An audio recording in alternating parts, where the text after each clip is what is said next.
Hello, Aaron Kubitz, personal trainer at Functional Aesthetics EC. On today's video, I want to talk a little bit about the topic of protein, particularly the frequency, timing, and quantity of the protein that you want to be eating, whether it's to build muscle or to maximize athletic performance. So, protein is probably one of the most popular macronutrient out there. Macronutrients being carbohydrates, protein, and fat. And for good reason. Protein helps you to regenerate your most of the cells in your body. It's good for your hair, your nails, producing hormones, obviously building and repairing muscle tissue. So very popular among people who strength train. But it can also be beneficial for helping to repair your muscles if you're doing a lot of really extreme endurance type training as well. Furthermore, protein helps you to stay more full than either fat or carbohydrates. It also is less likely to turn into fat between carbohydrates and fat. Of those three, protein is pretty hard to convert to fat. You'd have to, obviously if you are in a calorie surplus, you're going to gain fat. So if you're eating a lot of protein on top of a lot of carbohydrates and fat, then yes, you will gain fat. But due to the nature of the fact that it is very filling, a lot of people tend to naturally fall into a calorie deficit when they end up eating a higher protein diet. So after this little intro, basically what I want to talk about is how much protein do you actually need. So for a sedentary individual, we're looking at about 7 to, or let's say 0.7 grams per kilogram of body weight. So for every approximately 2.5 pounds of your body weight, you're going to be eating about 0.7 grams of protein, right? Now, if you are an active individual who likes to train, 5+ hours per week, you might benefit from eating 0.55 to 0.77 grams per pound of your body weight. And this will be beneficial if you are, a serious marathon runner, a triathlete, you like to do a lot of CrossFit, things of that nature. If you're trying to build muscle, it's pretty similar. 0.7 to 0.8 grams of protein per pound of body weight seem to be pretty optimal for active individuals who are seeking to improve their strength and muscle size. Most bodybuilders tend to round that up to 1 gram of protein per pound of body weight just for the sake of simplicity, because having a little extra protein isn't going to hurt you at all. It just, like I said, makes it simpler to round that up there, and then you ensure that you're getting adequate amount of protein. Now, there can be a downside to this as well, because some bodybuilders will actually, or people interested in gaining more muscle, they will think, well, more is better. If a little is good, then more must be better. So they're going to try to eat maybe, 2.5 to 3 grams of protein per pound of body weight. And I knew some guys in high school that would try to do that. Now, the downside of that is that protein, although it is good for, doing what it's intended to do, which is, hormones, building and repairing muscle tissues, it's not a particularly efficient fuel source for the body. Your body actually prefers carbohydrates, and if it doesn't have enough of that, then it will start burning fat. And if it runs out of both of those, then it might turn to protein to use as energy. So going back to the fact that protein actually helps to blunt your appetite, if you're eating a lot of protein, you might not feel as hungry for other substrates like proteins and carbohydrates, which will ultimately make you potentially undereat and could negatively affect your performance, whether that's your athletic performance or when you're just trying to get through your sets of your bodybuilding workout at the gym. So for that reason, I recommend that people eat the minimum amount of protein to maximize muscle protein, and then get the rest of their calories from their carbohydrates, and then moderate amounts of fat.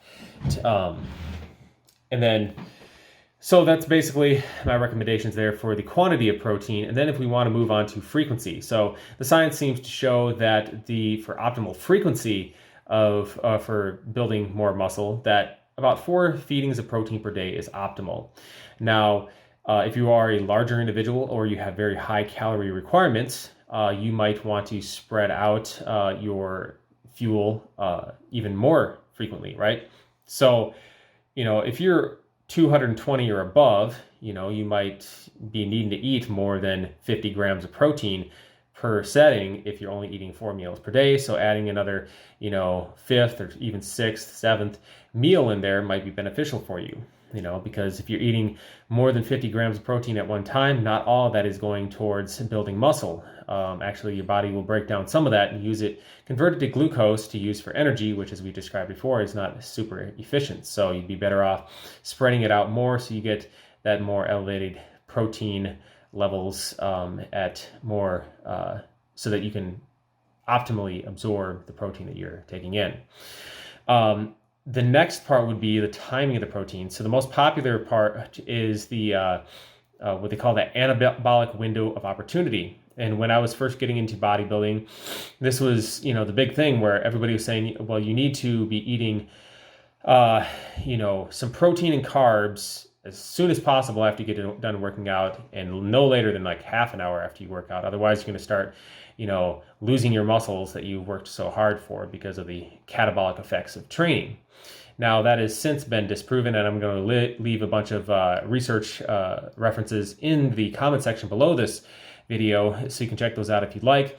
But in my opinion, is that, if you are hungry right after training, go ahead and have anywhere between 20 to 40 grams of protein, depending on the size of your body, combined with some easily digestible carbohydrates of about the same quantity as the protein that you ingested.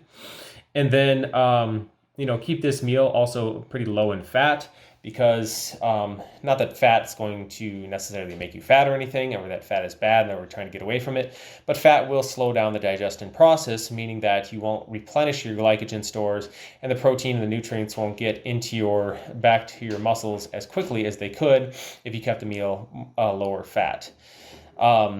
So then the other thing is, if you're not hungry, you might want to wait an hour or even a little bit more after the workout to eat something. A lot of times after you do a high intensity workout, you're just not that hungry anyway. Sometimes you might even feel nauseous if you're doing a ton of burpees or, cleans and snatches and stuff like that, if you're doing a CrossFit workout or you're doing sprints up a hill.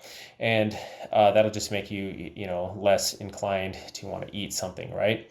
And the other benefit of prolonging it is that if you actually aren't real hungry, depending on what you ate prior to the workout, if it was within 3 to 4 hours, you might still have, the food circulating in your bloodstream after the workout from the previous meal, particularly if it had a little bit more fat or protein content in that meal.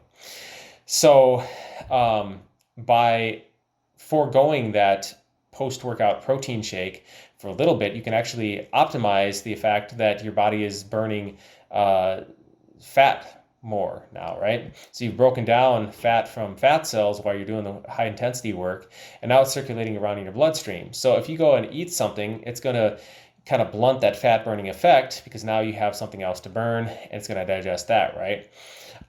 Whereas if you wait a little while, it'll allow that fat that's circulating in the bloodstream to burn off a little bit and allow you to get a little bit leaner. So that's my thoughts there on protein. So the timing of the protein in the post-workout window, the frequency, which we established was at 4 feedings per day, is optimal for muscle growth. A little bit more if you have very high calorie requirements or very high protein requirements because you're a bigger individual. And then the amount of protein. So we established that if you're trying to build muscle, about 1 gram of protein per pound body weight is optimal.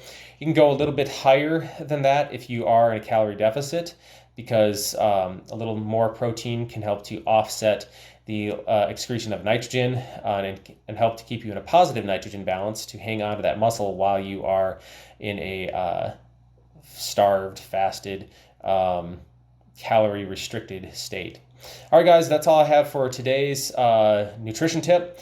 Let me know if any of the stuff didn't make sense, if any of the stuff you liked, or if there's anything that I left out that you would like me to cover a little bit more on. In another video, I might actually make something about, the optimal,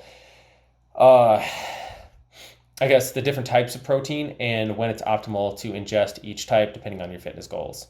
All right, guys, thanks for watching, and we'll see you all next time for more health and fitness related information.